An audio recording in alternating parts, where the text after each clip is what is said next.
I relish the rare opportunity I've been given to live the life of the mind. But I know I need my body, and that it will not last forever.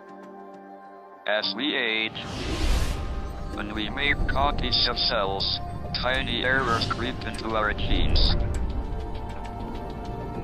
This process seems inevitable, but stem cell researchers disagree.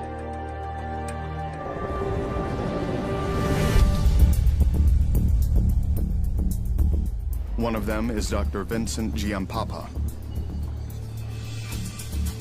He believes our body's own natural reserves of stem cells can stem the tide of decay.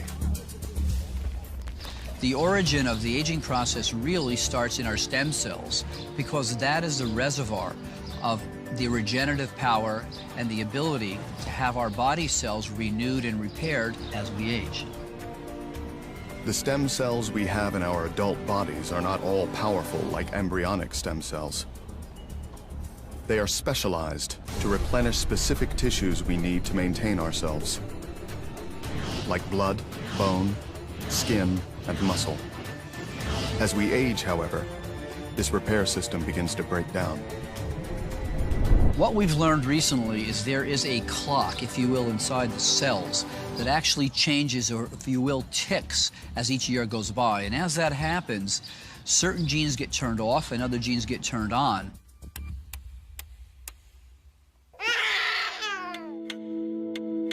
Our DNA is not frozen over our lifetime.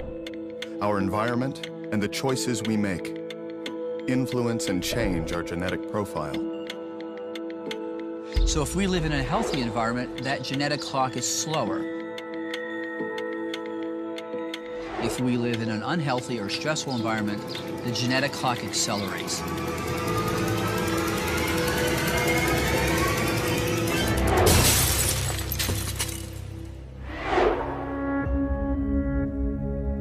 We can think of the DNA inside one of our body's stem cells like a newspaper. So this morning, I picked up this newspaper in my driveway, and I have a nice, clean newspaper, but I might drop that newspaper in the street, and it might wrinkle or get dirty. Well, as the day goes on, I might spill some coffee on this newspaper. It might even rain this afternoon. The key thing here is I'm not going to be able to get another copy of this newspaper.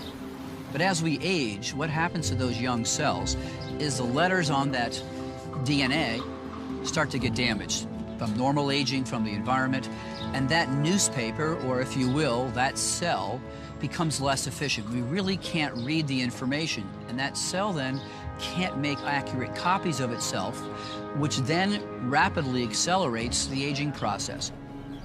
But Vincent believes this aging process can be reversed.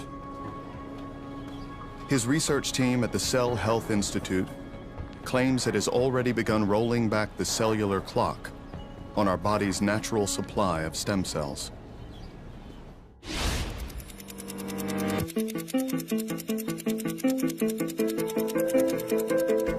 What we're really doing is using the proteins from younger cells from another person to reprogram older cells from a different person.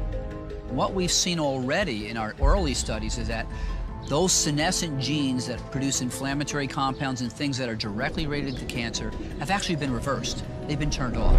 So that's been a very good sign that most likely, in the long run, this will certainly be a safe therapy in the next few years.